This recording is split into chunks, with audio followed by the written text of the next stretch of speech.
Hey guys, it's Sar, and if you didn't know already, last year, well 11 months ago, I came out with a video reviewing TERA in 2020. Well, specifically for consoles. What I thought about it and whether or not it was worth playing. A lot, and I do mean a lot, has changed since last year, and a lot of people saw it last year, so I figured, hey, I'd make a 2021 version. So let's get right into it.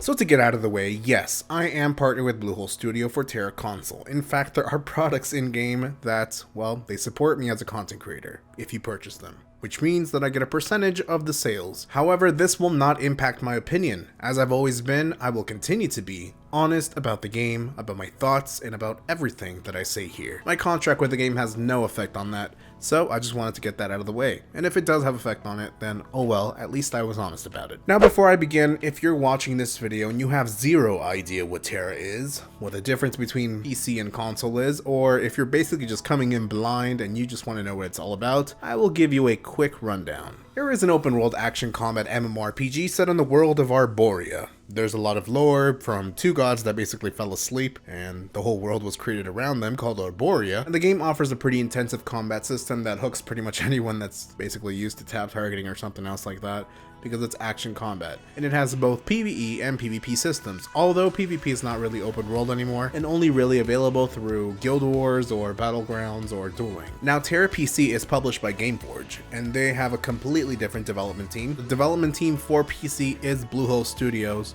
but it's not the same team, it's not the same people behind it. In fact, I'm just gonna go out of my way of saying this, it really just seems to be more focused on making money on PC. Whereas TERA Console is published and developed by Bluehole Studios console team, I guess you can call them, where there is way more communication between players and the people that make the shoes, as the saying goes. TERA Console has different content, patches, gear, cosmetics, systems, features, a lot of stuff than PC does. Now sometimes the game does port over content from PC, but it's not the same game at all. Also, TERA Console offers crossplay between PlayStation players and Xbox, and yes, this does include next generation consoles. So I think that's the best way for me to run that down. We're just gonna go with that. That's a brief description about it. Alright, we're going to start with the hottest topic of the game from last video, and that's population.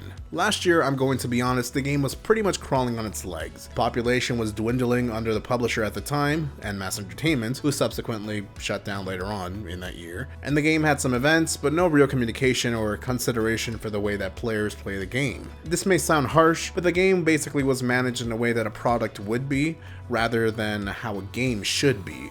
It was ran by people that didn't really understand the core fundamentals of the game as a game, more so of a product, let alone how players interacted, felt, and understood how the game should be played. Now there are always two sides of the story. One where you have game development and design of how the game should be visioned, and of course there's also the expectation from players. But neither was ever really communicated, and shortly after my video went live, pretty much the entire company was laid off, and well, it just went downhill from there, especially since once the team started adding items like reset scrolls that they wouldn't add to the game in other ways, they added to the cash shop, things went down. However, fast forward a few months later, Bluehole Studio took over the game as publisher, and in the span of a month revitalized the game completely. From constant communication with players, events every single day basically, social media presence that spoke with interested users, and it was a whole marketing team, it was a whole business team, and it's been awesome. Now with the crossplay, the population grew exponentially. Now that might be a big word for some players, but you'll understand what I mean afterwards. Previously, when you'd see an empty Velika Day, afternoon and night, the home of the AFK kings and queens, you'd now see filled to the point where if you teleport there, you might get moved to channel 2.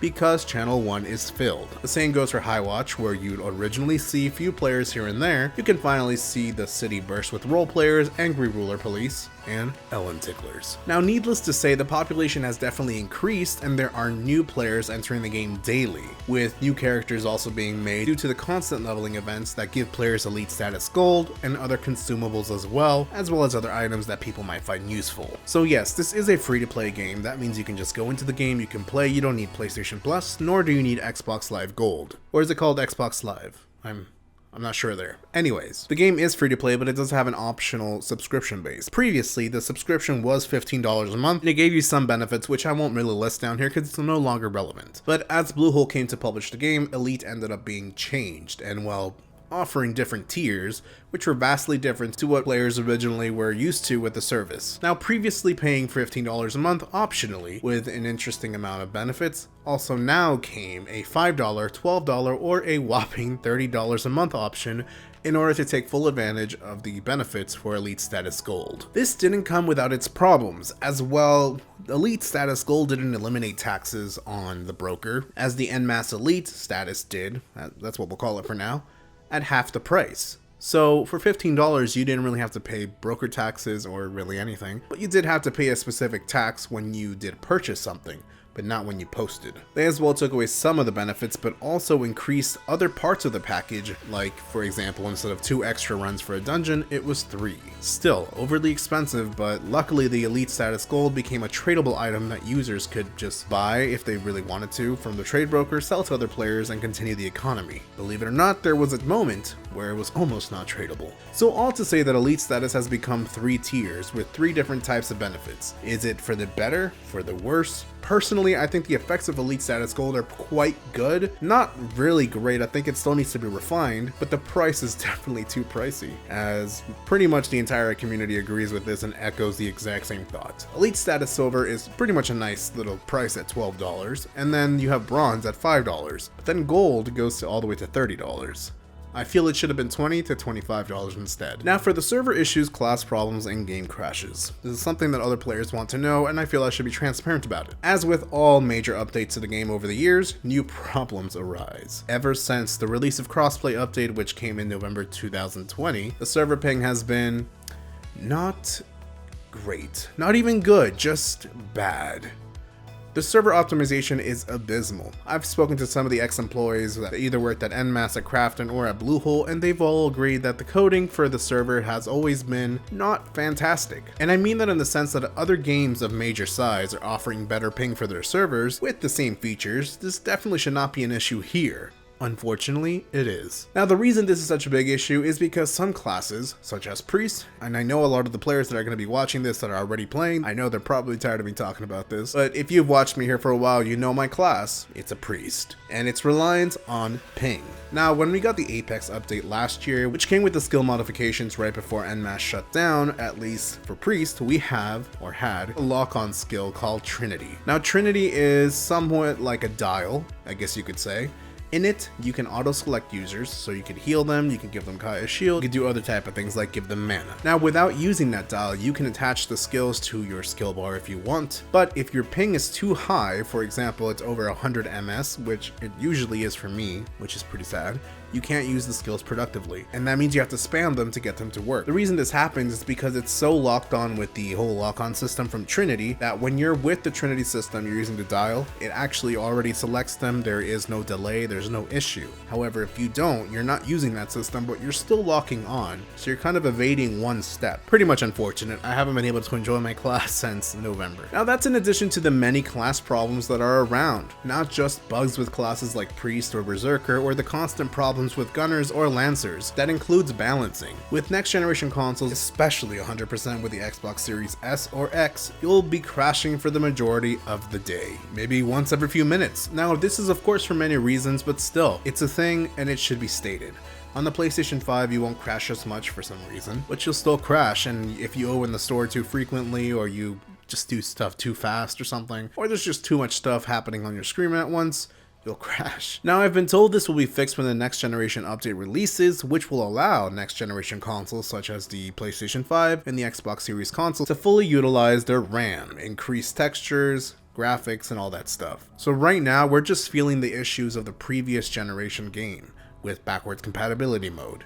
So basically, Cyberpunk issues. Now, as I said before, there is crossplay and it released in November. It's been pretty amazing experience, to be honest, though not the best use of crossplay. For players from PlayStation 4, PlayStation 5, Xbox One, and the Xbox Series consoles can play together if they choose to.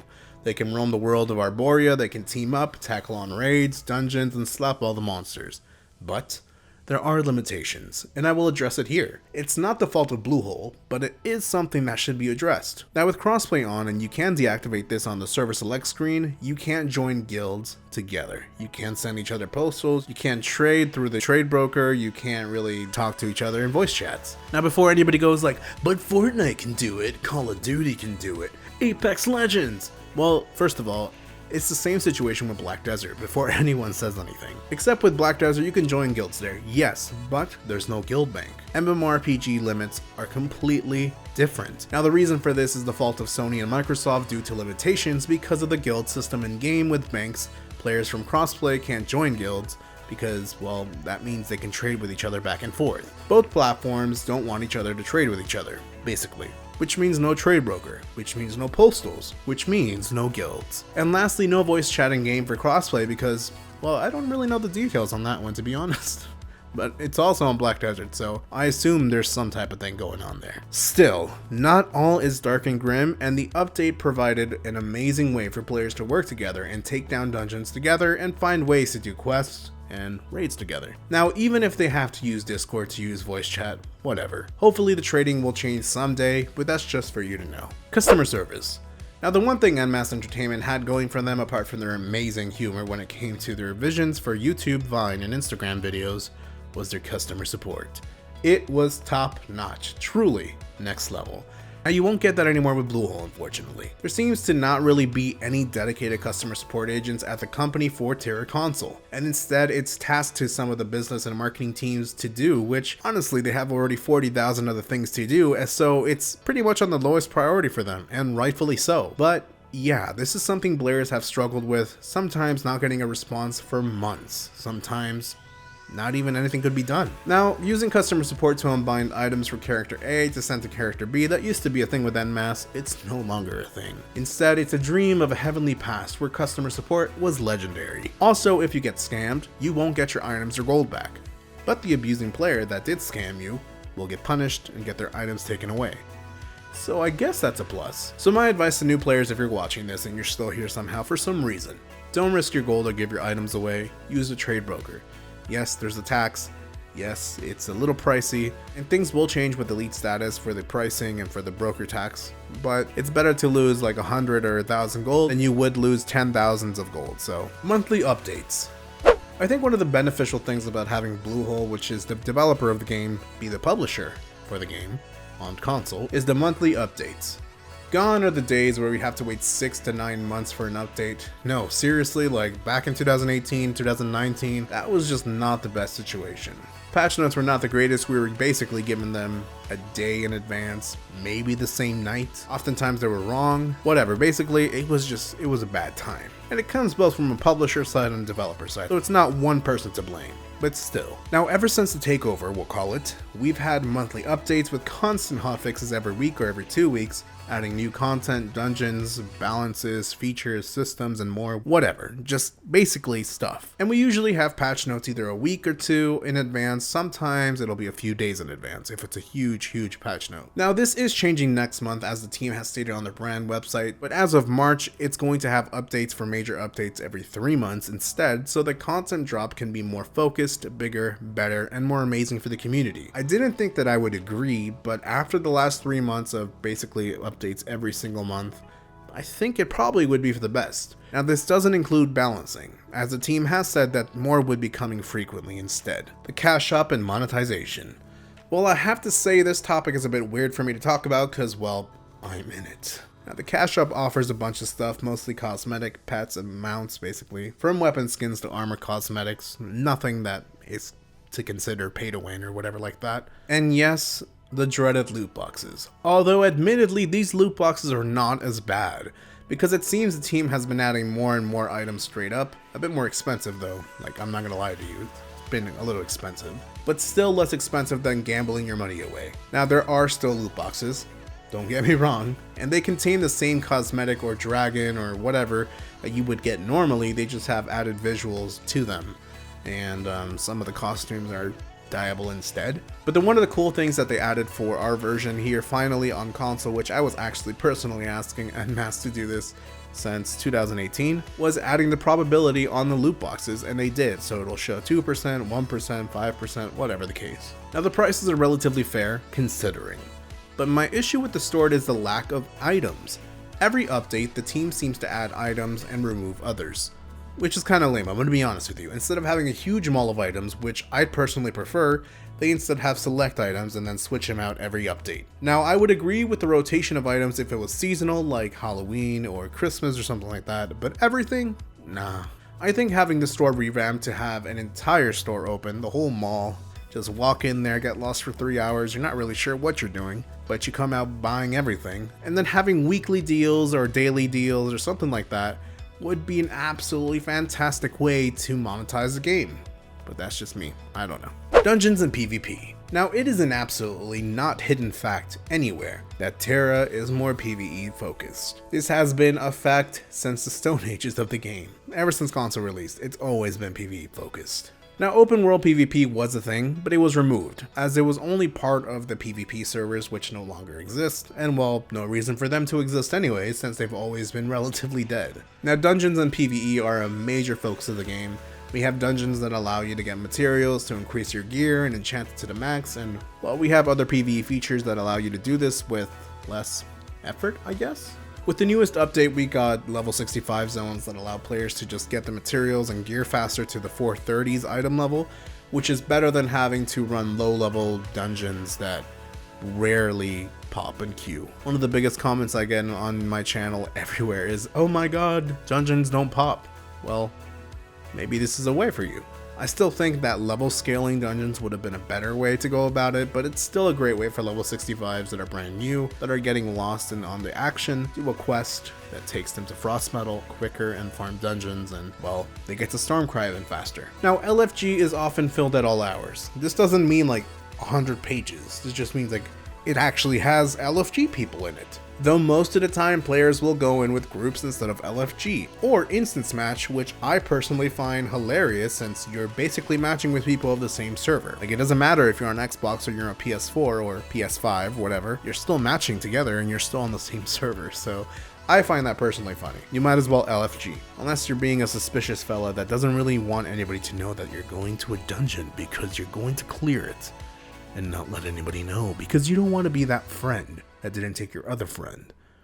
I've been that guy. Now for PvP, though a promised PvP update is set to release soon for the game, right now the only offering for that is Guild Wars, which you basically can join or start a guild that is battle ready, fight other battle ready guilds, and just wrestle it out for the sake of, because yes, I guess, I don't know, there's really no rewards other than bragging, I guess. Other than that, we have dueling, which is just 5-minute fights in which you just fight and repeat, I guess. And lastly, we have battlegrounds, which are locked to specific days and hours, so players can focus on a specific battleground. Now, battlegrounds are a good way to get tokens to buy materials from the battleground stores. You can find them in Velica or any major city really, or to get specific tokens so you can get other types of rewards. The Battle Pass. Now, recently the team released the Battle Pass. Like, if you're watching this video the moment it started, so like last week, just a few days ago, we got a Battle Pass system, which isn't too bad. I mean, players have complained about its price, but the only thing I personally agree on is that it should have been tradable. Yes, it's $30, which, I mean, it lasts a few months, like any Battle Pass system does, but the team should remember that players are already paying $30 for Elite Status Gold. Ultimately, most people don't even pay that. They just buy it from in-game from other players, so really, it's just complaining for complaining's sake. I do think it's pricey. When comparing to other games that offer a Battle Pass system, and though it does give over $1,500 worth of items in the past that you'd have to spend in the cash shop, normally. So when you think of it like that, it's fair to me. But at the same time, the players have a point. It's a little pricey. The Battle Pass allows you to either pay for the normal pass and get premium awards along the way when you're leveling up, or buy the plus version, which gets you the normal Battle Pass, plus 25 levels, plus special rewards like a dragon and some random ball thing that you should hold on to, I guess. Or you could just play the Battle Pass for free and get some of the free items. You won't get the premium stuff, but you'll still get stuff. Which honestly, they can be anything from beat up some monsters to clear a dungeon or use an emote in a battleground, but you can do it all on your characters and get even more rewards. Now this is just a side note, this is a personal take from me, and if I offend you, I'm sorry, maybe click out of here. I still find it funny that players will not mind spending thousands of dollars on a loot box chance for one item, but will complain about getting a loot box items that are completely free for $30 in a system that all you have to do is basically do quests and clear it in a couple days. Because there are some people that have finished it and all they've done is just plays for like a few days. But that's neither here nor there. I know there's a principle, but still, the thought remains funny to me, so I'm sorry if I offended you with that. Closing thoughts. The game has always had potential to be amazing. It has the best combat system anywhere for MMORPGs, and yes, that includes Black Desert. I don't care what anybody says. If I wanted to play Street Fighter, I would have played Street Fighter. Sorry, Pearl Abyss, I love you guys, but it's just the case. For me, I love the way the Fantasy-esque combat system is for TERA. Now, on console, it's treated better by the publisher and developer than on PC, to the point that PC players complain on PC forums and Reddit, and they join the console Discord to complain, or even better, they convert and become a console player. The community has gotten better. It's still a mess, I'm not gonna lie to you. Ultimately, it's still a mess, but it's not as toxic as it used to be. There's always going to be some bad apples, but after all, it is a free-to-play game that doesn't require you PlayStation Plus or Xbox Live, Gold, Live, whatever it's called. Now, however, if you look past the dumb players, which you can normally block with the new friend system that they have in-game, you basically can friend anybody from any system and block them, and you don't have to actually run with them, you don't have to see them, they can't message you, they can't even invite you to stuff. Then you can find a quality community that's willing to give you a hand. Now, the population has definitely grown. It has become more stable. It's not too far-fetched to say that Crossplay saved it. In comparison to the 2 or 3 people that you'd see for months last year in Velica, or just basically no one doing dungeons on LFG, Battlegrounds, or just tickling each other's pixels in Highwatch, it's definitely exploded in a good way. My only hope is that the team behind the game realizes that they can use this opportunity to market the game further, buy advertisements, invest more in the game. I know this has nothing to do with the marketing team, the business team, or the actual developers, and this has to do more with the CFO and the CEO and all that stuff. So I hope that they do invest more. I really hope, because the game, it's poppin'. It is. But who knows if that will happen, if the higher-ups even want to do it, if they won't even invest in customer support representatives. Now, server issues aside, I still love TERA, but I just can't play it. And I don't mean that in the sense of, I want to let it go, but I can't, sister. No, I mean I can't play it, because I'm having so many issues with ping, or my class is so reliant on it that I can't do anything, I can't be effective. And that sucks for me. I mean, my class actually can't use skills sometimes. And it's very depressing. Now, moving away. In comparison to 2020, the game has definitely picked up its slack. En masse shutting down was both a blessing and a sad moment for TERA Console. A blessing because the game is alive again. It's constantly updated, there's events all the time. There's leveling events all the time. The team is talking to us. There is a social media team that actually talks to you. They reach out to you. There's a marketing team that's constantly giving out PR statements to all these magazines, so the game is actually going out there. It's not the greatest marketing, I admit, but it's better than we had before, where we didn't even know the game existed unless you looked for it. And like I said, the team does talk to us, although sometimes they're shy. I mean, you gotta remember, they are from South Korea, English is not their native language, but they do talk to us sometimes, and that's something, because in En masse, the only person that actually talked to us ended up getting fired. But we won't get into that. But sad also because the customer support service with EME was just legendary. Amazing. So is it worth playing? It's hard to say. It's definitely worth playing compared to last year. So if you were watching last video, you're like, oh, should I play it? I don't know. This year, I'm saying, if you thought that was bad, this is 100 times better. And plus, this year seems to include a huge amount of changes to the game that's going to revolutionize the world of TERA. I only got a sneak peek of it, but I'm super excited about it. I'm not sugarcoating this. The game is not perfect. Far from it. Very far from it. Like, I need a telescope to see its perfection. Even then, it's just a little glimmer of light. But it's not garbage. There's been a turnaround. And though it's not quite recovered from the damage done by the previous decisions made, there's still a lot wrong with the game and the service. But it's definitely in a better place than it was. So yeah, the game has done well for itself. It still has a long way to go, but at least there's hope for the game. And there's reasons to play. Even if the recent patch mostly makes it easier to get to endgame gear, so mid and low level tier characters can just get there pretty damn quick, they will enjoy it, 100%. If you're starting the game off, you're going to enjoy it once you get to 65 because you'll be decently geared. Of course, endgame players won't necessarily enjoy this patch, or the last few things that's been going on. But let's hope they fix that atrocious leveling system with the dungeon trials from 1 to 65, because it's not a great system at all, whatsoever. My idea, if you're watching this Bluehole, or if you're watching this somebody that's a designer, I feel maybe take away the dungeons, no one cares about them. I feel the following, either create a leveling scaling system, so if a level 65 wants to help a level 20, the dungeon becomes equally as hard for level 65 as it is for the level 20. Or you should just revamp the quest to give an abundance of XP to get to level 60 in a couple hours, because honestly nobody wants to do under level 65 stuff. Nobody really cares about it. Once you get to 65, all your focus is there. For me, the trial dungeons are just not the way, or they have to be redone somehow. And yeah, those are my thoughts, guys. Now, if you're watching this and if you've played the game or you are still playing the game, do you think it's still worth playing? Personally, I think there's more reason to play now than there was last year. Even if it's still kind of a mess, because it still is. Let's be honest, it is. And plus, if you're playing, maybe consider getting my Footsteps or the Lucky package in the store to support me. You don't have to, but I thought I'd throw that in there because I need money. Alright guys, leave your comments below, we'll talk in there. I try to read every single one and comment as much as I can. Alright guys, thanks for watching. Make sure to subscribe and click that adorable f***ing bell to know when I upload a brand new video. And don't forget to come join my Discord if you want to chat and hang out. Much love and as always, till next time friends.